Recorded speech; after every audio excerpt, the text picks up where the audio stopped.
Thank you so much to Representative Sandoval, Sheriff Nanos, Mayor Nichols, and Directors Glover and Clark for joining us, and Senator Fernandez. Before we begin, I do want to say a word about the driver that killed 8 people in Texas yesterday outside of a migrant shelter.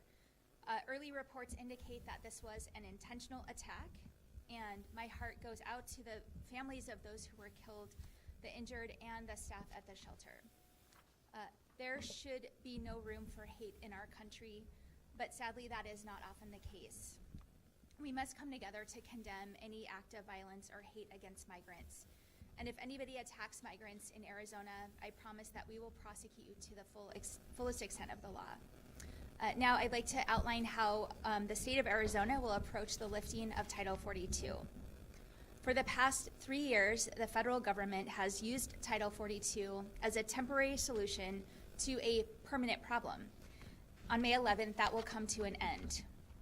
As a result, Arizona communities will once again be responsible for managing the influx of migrants entering our southern border. Let me be clear. The state of Arizona stands ready to assist our border communities and NGOs in any way that we can. When I took office, I made it a priority to visit the border and meet with leaders on the ground in their communities. In the first 100 days, we visited both the Tucson and Yuma sectors, including a tour of the Mariposa Port of Entry with Secretary Mayorkas. During these trips, I heard directly from Border Patrol agents who struggle to keep staff. I heard from elected officials whose requests have gone unanswered, and I've heard from humanitarian leaders who are overworked and overwhelmed by the responsibility that's been put on their shoulders. Now, with Title 42 set to expire, I'm afraid these challenges will only get worse. And I'm afraid the federal government is unprepared to meet the demands of the expected influx. That's why today I'm announcing the state of Arizona's Title 42 preparedness approach. Our 5-point approach is based on what we heard directly from these communities and is focused on public safety and humanitarian support. Additionally, our approach will use the state tools we have at our disposal to help border communities. We'll use all the state tools we have. Let me be clear, I will not politicize the border. I will not prioritize headlines and political stunts. I will work tirelessly to keep Arizonans and migrants safe and ensure a humane and orderly process.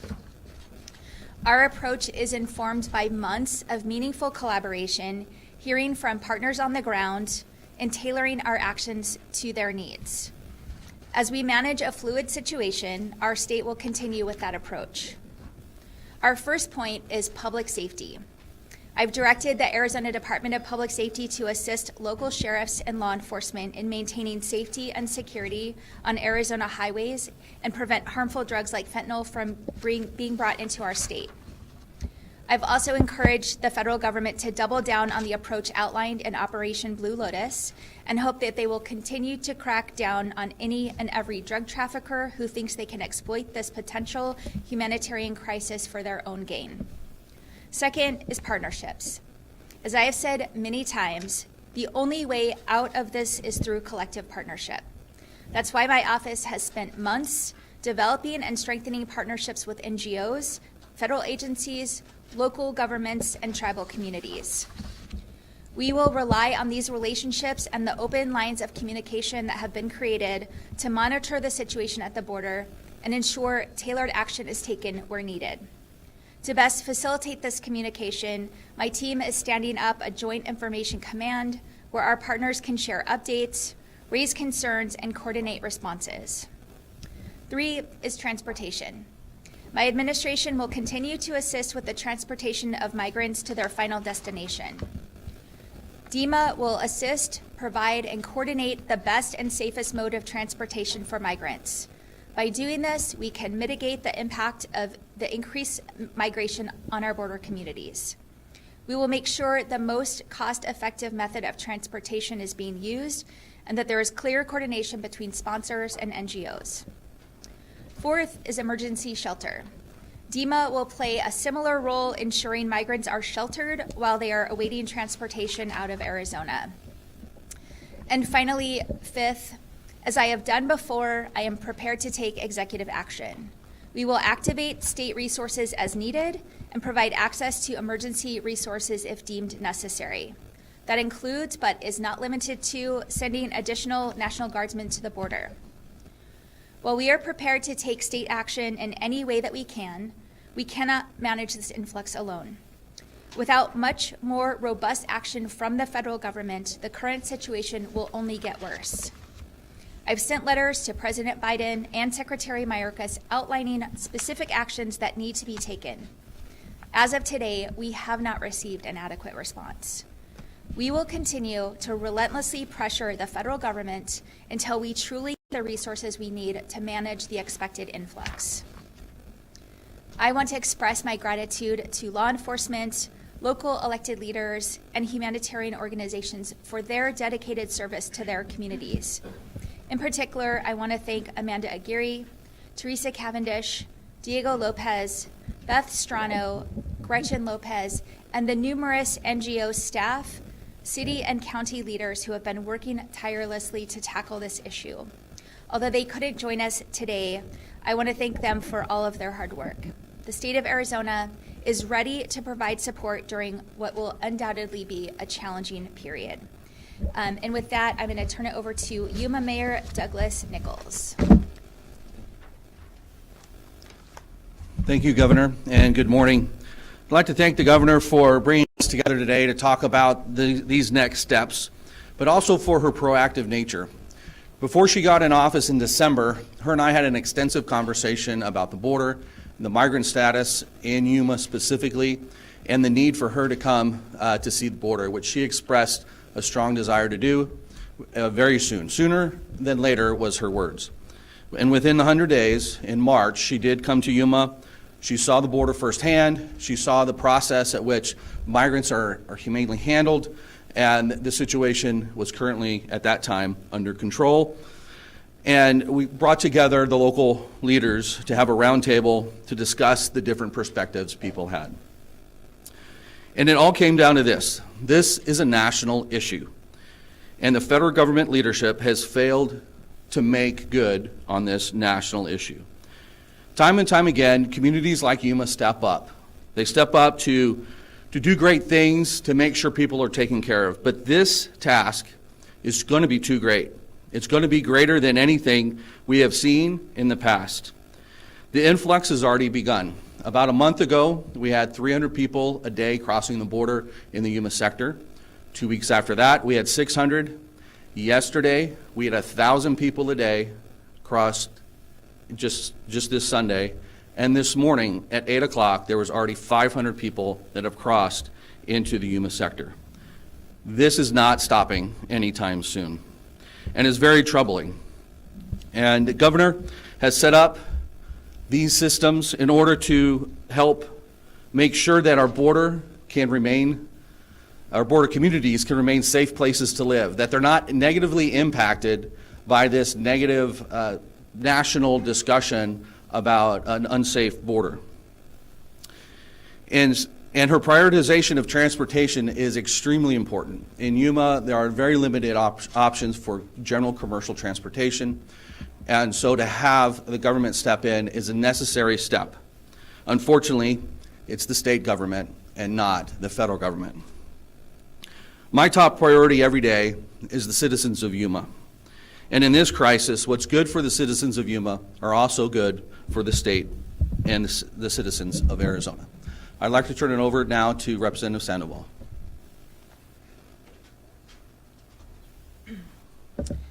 Thank you, Mayor Nicholls. Good morning, buenos días. I will be making my remarks in Spanish. Gracias a la gobernadora Hobbs por reunirnos a todos esta mañana para platicar sobre el tema tan importante que es el título 42 y las restricciones que van a terminar. Yo represento el distrito 23, que va desde la ciudad de Goodyear hasta la frontera con San Luis, Arizona. Tuve la oportunidad de hacer una carrera de ayuda fronteriza este pasado fin de semana, el sábado. Fui con la coalición humanitaria Arizona-California, que es dirigida por Fernie Quiroz. Fuimos a dos partes de la frontera con San Luis y México. En una parte de la frontera, la sección 22, vimos 30 inmigrantes del Congo, Perú, China, Brasil y algunos menores que no venían acompañados, que venían de Guatemala. En el otro sector, el sector 12, vimos aproximadamente 60 migrantes que estaban siendo procesados y transportados ordenadamente por la patrulla fronteriza cuando llegamos. Entiendo que este no es el caso en otras partes de las fronteras, incluso que esto no va a ser el caso más tarde esta semana en nuestra propia frontera, cuando se levante el título 42. Esto definitivamente podría poner una gran carga en nuestras comunidades fronterizas. Y una de las cosas que me dijo también el alcalde Jerry Anaya de la ciudad de Somerton fue que le gustaría ver más asistencia médica. Y también hablé con la concejal Carol Smith de la ciudad de Yuma, que trabaja en el Yuma Regional, el hospital, y expresó la misma solicitud, más asistencia médica. Durante el pasado, la situación de la fronteriza se ha polarizado y las palabras rara vez siguen acción significativamente. Y estoy feliz que ver que la gobernadora Hobbs se niega a jugar política y está dispuesta a tomar medios con un enfoque inteligente, personalizado, para ayudar a nuestras ciudades fronterizas. Gracias. Ahora les quiero presentar al Sheriff Chris Nanos, que va a decir unas remarcas. Good morning. Thank you. Thank you for being here. And Governor Hobbs, thank you for having me. This is an opportunity I take great, not just pride, but take quite seriously. I was born and raised on the border, and I know too well the sufferings that go on both sides of that border. I will just say this simply, that I've said all along, this is a federal government problem. And for the state to have to take it on, for each county to have to take it on without funding, without any resources, without any housing or food or health care for these migrants, that's just not right. And to put that burden on the counties hurts me specifically, hurts my team specifically, because those funds could go to hiring more deputies, to hiring more corrections officers, to giving those raises that are needed greatly by my team and others out there in the communities. So it does impact us in a way that's not just financial, but more importantly, humanitarian. We all know that we can put all the uniforms you want on that border. We can put the sheriffs, highway patrol, our border patrol agents, 1,500 troops from the federal government. But we also know that's not the solution. The solution lies in the halls of Congress in Washington, D.C. And I think we all are getting a little tired of the partisan politics on such critical issues as gun violence, immigration, you name it. It's time that we hold those we elect to office accountable, that we make them stand up and do something, make an effort to reach across that aisle and get things done. Governor Hobbs, I thank you for not just your pragmatic response, but more so for your humanitarian belief that this is a humanitarian issue and we need to deal with it as such. So thank you for having me. Thank you for giving me this opportunity. Director Glover, please, if you would.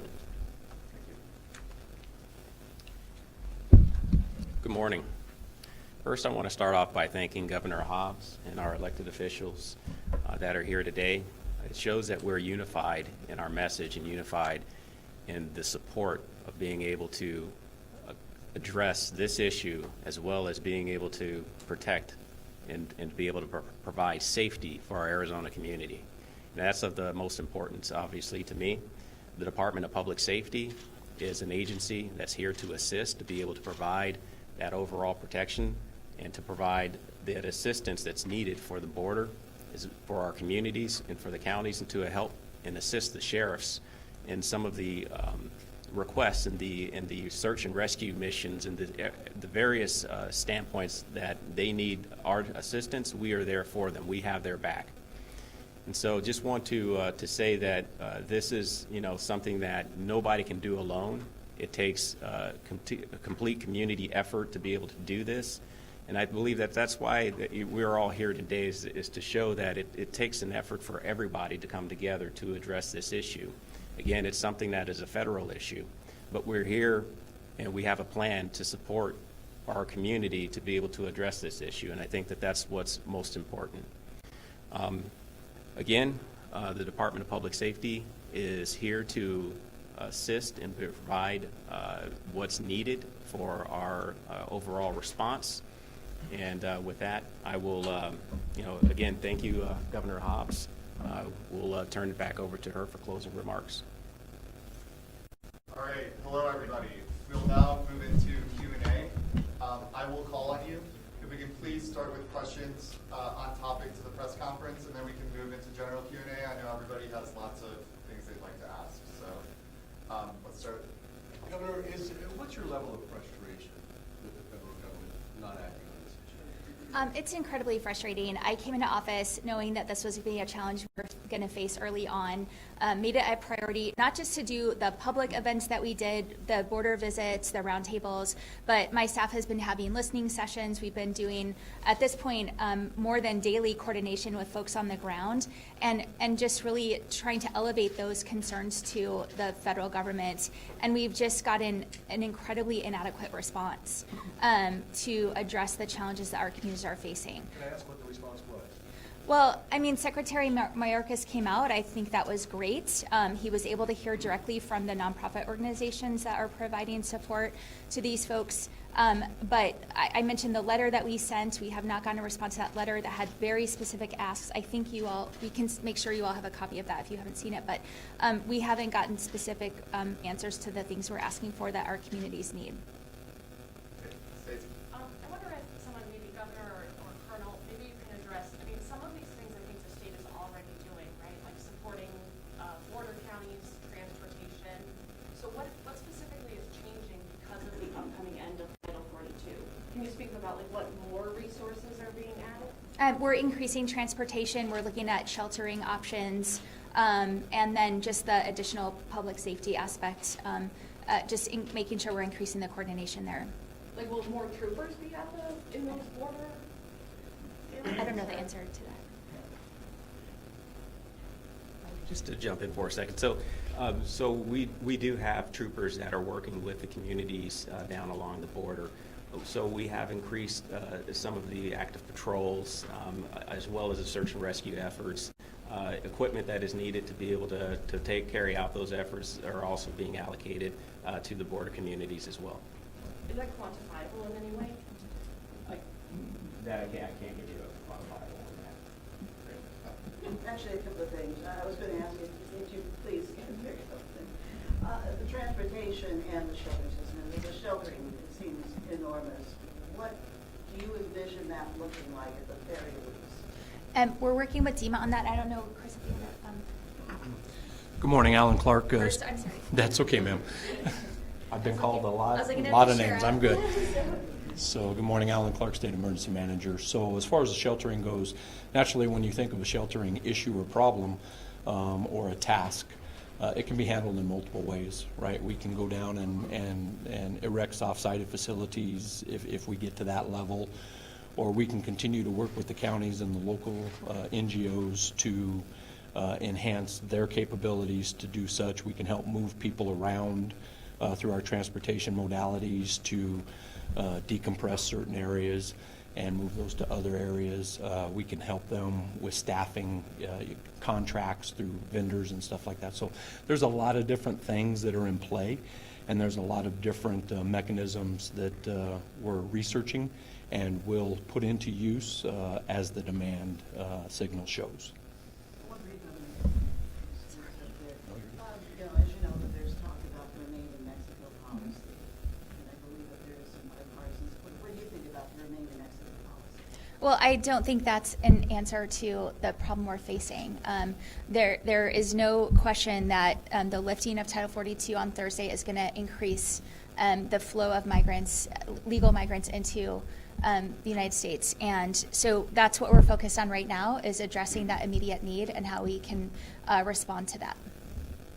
All right. Let me start with you, Governor. I appreciate all you're saying. Where's the money for all this going to come from? You know, heck, we haven't even settled on a supplemental budget. How much is all this going to cost? Well, I don't have specific dollar figures. I know that we are looking for resources everywhere they're available. One of the specific asks we had from the feds was finalizing the shelter, the new FEMA shelter program, which is probably going to be a cost reimbursement situation, but they don't even have that finalized yet so that's, adding to the frustration. There was money appropriated in last year's budget. That's what's being utilized for the transportation. And there's funding remaining there. Okay, let me ask you a sort of related question. Come on back to the mic. Sure. You speak back there. It doesn't matter. It doesn't count. You mentioned increased patrols and everything else. DPS has a finite number of sworn officers. Given what additional you're going to be doing, what is not going to get done? Are some roads just not going to be patrolled at night? Are some areas down, I'm speaking down Division 9, down Sierra Vista? I mean, what's going to fall off the table here? So it's not going to impact our patrols in other areas. What we're doing is just increasing the patrols and how we're actually managing the resources, especially those related to maybe specialty units being able to be available to also assist in that area. So it doesn't take away from the actual active patrols in some of the areas that we're concerned with in terms of high fatality type collision areas. Those are areas that are still being actively monitored and patrolled as well. Question for the governor and then for Mayor Nichols. Governor, the transportation, does that include transporting migrants out of the state? Because I think you're still doing it. Yeah, we're doing that. So where are they going to go? How much more is that going to cost? That's been an ongoing effort, and we are connecting them with where they have support and sponsors, whatever their final destination is. And we've changed the program from the prior administration to make sure that we're getting folks there as efficiently as possible. I think before there were just buses going to Washington, D.C., and we're focused on getting them where they need to go. And how many troops does Arizona receive? It's a small number. Do you remember? We'll get back to you. You don't know? We do. I just don't remember it. I'll get the number Yeah. to you. Frankly, administration has been a little watching on it, so I'll let you know. Mayor Nichols, are you seeing street releases yet? How likely is that to happen in Yuma? We have not seen street releases yet, but at the 1,000-person a day pace, and that ever increasing, it only takes a few solid weeks of that before we're out, and it could be sooner than that. It depends on how quickly DHS can decompress from the Yuma sector. That's been more and more difficult as in the recent past, decompression's been able to happen because not every sector was busy. Now every sector's busy, so decompression then has to be more internal, and DHS has a lot less resources internal. So once Border Patrol gets overwhelmed and the NGO is overwhelmed, then that's where we hit street releases. Yes, right there. All right, this is for the governor and the mayor as well.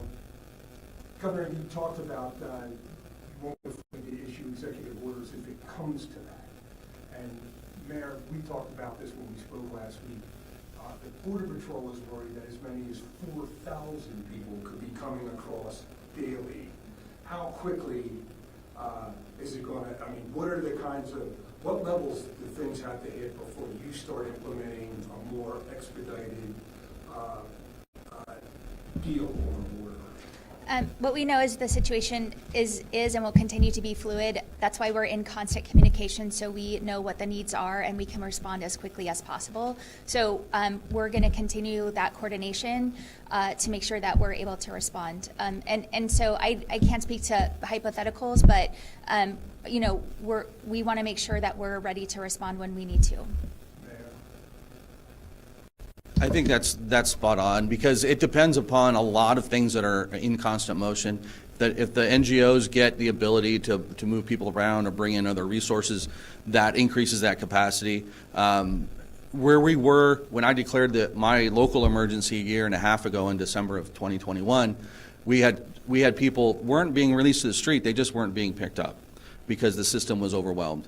That would probably be more likely where we'll head if we hit to that 4,000 number. So what does that mean for your city? If 4,000 people are just there and it exponentially adds on? Well, that's definitely the scenarios we're running through. We've never seen anywhere close to this. And so we're trying to figure out exactly that answer. I wish I had the answers, and if anybody does, I'm open. But this is uncharted territory, and so we're looking for all the answers we can.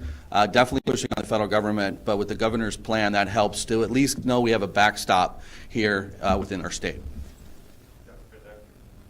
Governor, a couple of questions. First, I'd like to get some more details on the transportation aspect. Is this just going to be asylum seekers like Governor Ducey was doing last year? Is this going to be all migrants, regardless of status, to other parts of the country? It's legal migrants, but I don't know if you want to speak more to that. Certainly. So, when you look at this as a humanitarian effort, so we're looking at anybody coming across the border that needs help, we're going to try to help. We will take them, as the governor has pointed out, and it was actually her agenda item and pressing that, yes, last year we were moving people to Washington, D.C. Only and specifically, and under this governor, we've been asked to expand that to other states, also intrastate. So we will, as been mentioned, we will be helping with buses to move people from rural parts of Arizona to more populated parts of Arizona, and then further out of the state of Arizona as needed. So. I'm not sure that answers the question in terms of, are these people who are applying for asylum, are these people who just happen to cross and are here, or what? So if the people that are released by Border Patrol into our communities are the ones, and I apologize for not answering that directly. Again, we're going to help a human being. If they're released from Border Patrol, we're going to help that person. And Governor, you mentions executive actions, but doesn't really have any details on what kinds of actions you are willing to take. Can you elaborate on that? Again, the situation is fluid. We're continuing to monitor, and so if there is executive action we can take, that will be helpful. Potentially sending more National Guardsmen is one example, but it's why we're continue to be in constant communication. Yep, right there. Governor, question for you. Your approach is vastly different from the previous administration. I don't know if you have an update on what happened to all of those shipping containers, and I see that your priority is not on closing the gaps or building more fencing, and why is that? The closing the gaps is a federal responsibility, and the reason the shipping containers aren't there anymore is because the federal government was going to sue the state to take them down. So they're down now, and we own them, and they're sitting in storage, and we're working on plans to repurpose them for things like housing and other ways they can be utilized to address other problems we're facing.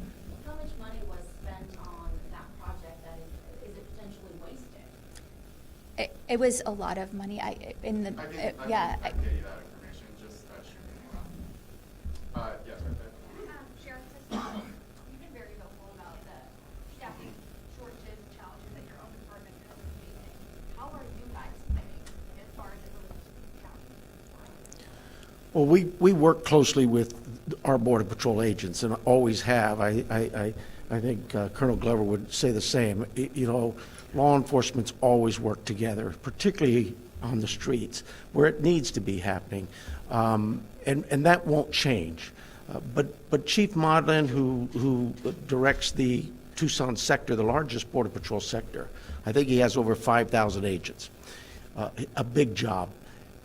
We talk weekly, we talk daily. Whatever needs to be done, we'll help him. He helps us. But the one thing we're both very clear on, I do not want to be doing his job, nor should I, and he doesn't want to do our job, nor should he. This is really, to me, our federal government needs to figure it out. It's ironic to me how you can sit there and try to deal with those who are outside our walls, outside our borders, and yet you can't even come up with something as simple to deal with those who are already here, our dreamers. What is, I don't know, I give up. I don't know what's going on in Washington, but I'd challenge them, I'd ask you to do the same. Let's get some legislation that actually reforms our immigration process so that these who do want to come here lawfully can actually do so in less than 10, 20 years. You all had mentioned sending National Guardsmen to the border. How many do you anticipate sending, and can you elaborate on what their role would be once there? No, I can't. It's a tool we'll use if we need to, based on what's happening on the ground. So it's an option we have, but we haven't committed anything specific yet, and don't plan to until we know for sure if that's something that's needed. Governor? Oh, hi. So there are 5 bullet points here, 5 sub-headlines. Public safety, partnership, transportation, executive action, shelter. You haven't been able to provide any numbers about public safety, about how many troopers or new officers are going to the border. No numbers on how many new buses we're sending out of state. No details on executive action. Can you tell us anything about the shelters? How much emergency funding is available? How many beds are we going to need? How quickly can we get those up? We don't know the numbers because we don't know the numbers. We don't know what the need is actually going to be. We're dealing a lot with speculation. There's going to be this many additional folks coming through.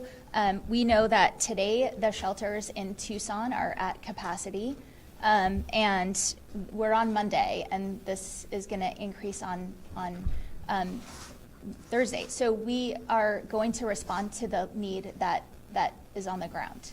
But you've got to have some projections, some kind of goals at least. Well, how much would you like to put into this if you could? I don't know if you have more specifics on shelter. No, ma'am. You addressed it, and again, one of the things it's gonna sound like I'm skirting your question or skirting it, but I'm not. The bottom line is we don't know. We don't know what those numbers are gonna be. If we had unlimited pots of money and unlimited resources, then we would say that we would use unlimited pots of money and unlimited resources. But we don't know exactly what that is. Remember, every incident or disaster or crisis starts at the local level. So we are partnering with the local level who is trying to manage, who then is going to the county, and they're trying to manage, and then we're partnering with them. So the bed availability and all these numbers that you hear about are from the NGO and the county level right now, and we're in constant contact with them. But until we have exact numbers, we don't know what is exactly going to be needed, sir. Sorry. And Governor, are you going to be asking for any, we're doing a budget right now. Are you going to be asking for any supplemental appropriation? I mean, we're allegedly passing budget in the next week or so. What are you asking for to fulfill these goals? Yeah, let me just touch on the shelter. We know there's going to be additional federal resources coming from the Shelter Services Program.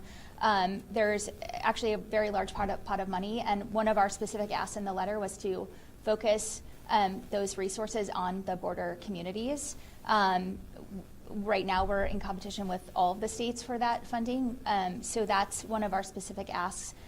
That's going to be reimbursed, as far as we know. So we're gonna be relying heavily on that source of funding. And aside from that, you will see increased homeless funding in the budget. I will tell you that's not the intent. Isn't necessarily to be used on this shelter. We shouldn't have Arizonans paying for something that is a federal government responsibility, and that's what our priority is going to be. All right, guys, let's open it up to broader questions. I know everybody has a lot Governor, of right things to now, get not to. real So can talk. we, hold on, please. Howie, you have an additional? I'm still moving, so I'm sorry. taking a little bit of sympathy. Okay. Governor, when you did your State of the State, and when you did your budget, you said, we are going to end the expanded voucher program, the expanded ESA, we're going to repurpose the money. Everything I can determine is you didn't get that. What went wrong? I mean, why are we still going to continue to have unlimited vouchers of hundreds of millions of dollars a year? I think that we can agree that the voucher program is a drain on resources that should be directed at public education.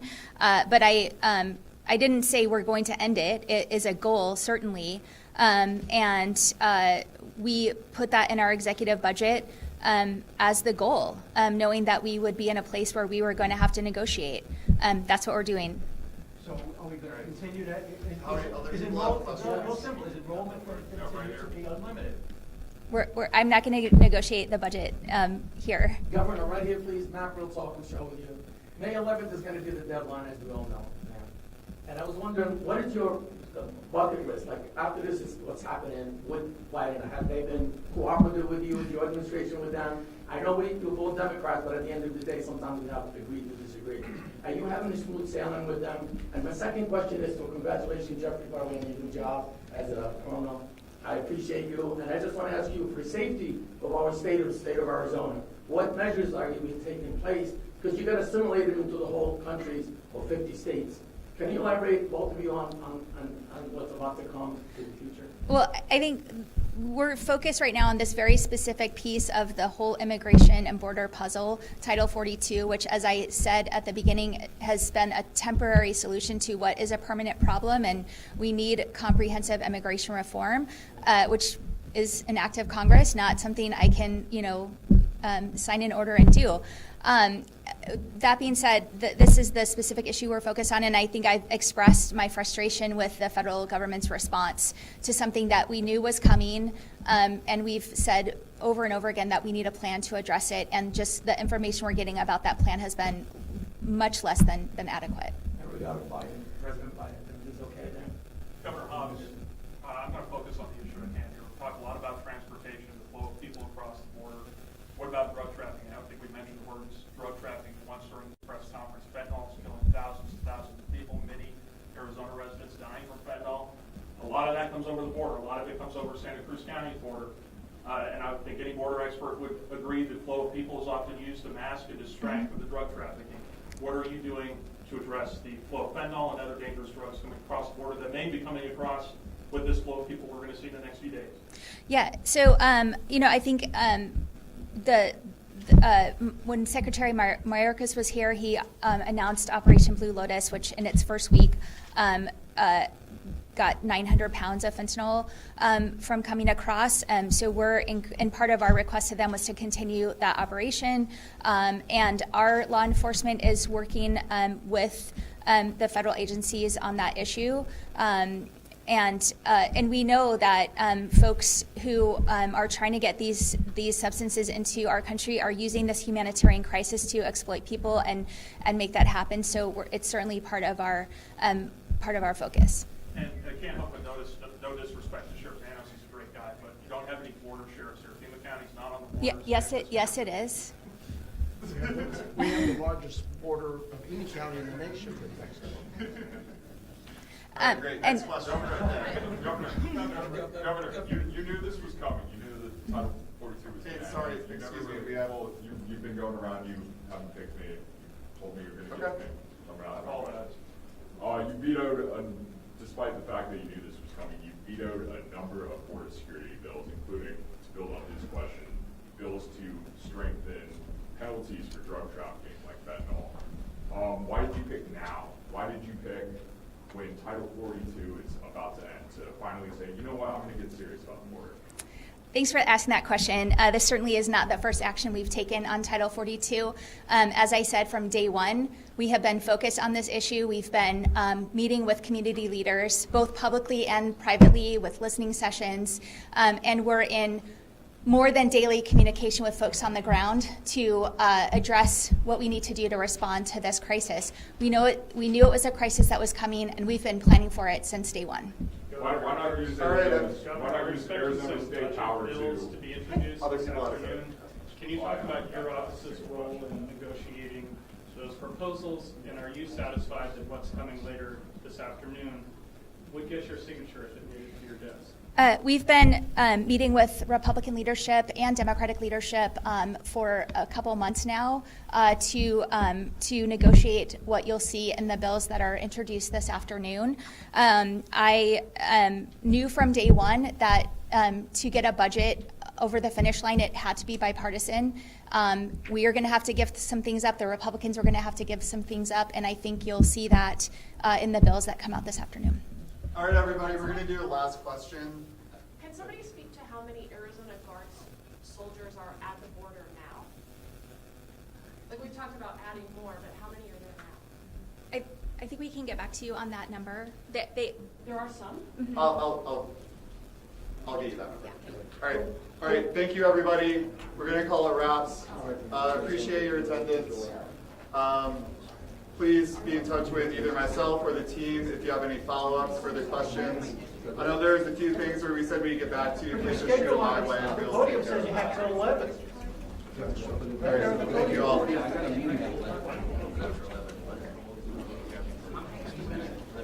Hey, legendary Christian. Hey, all legendary.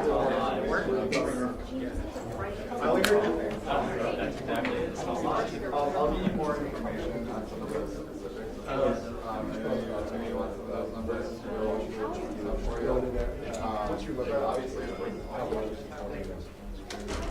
well, it's very.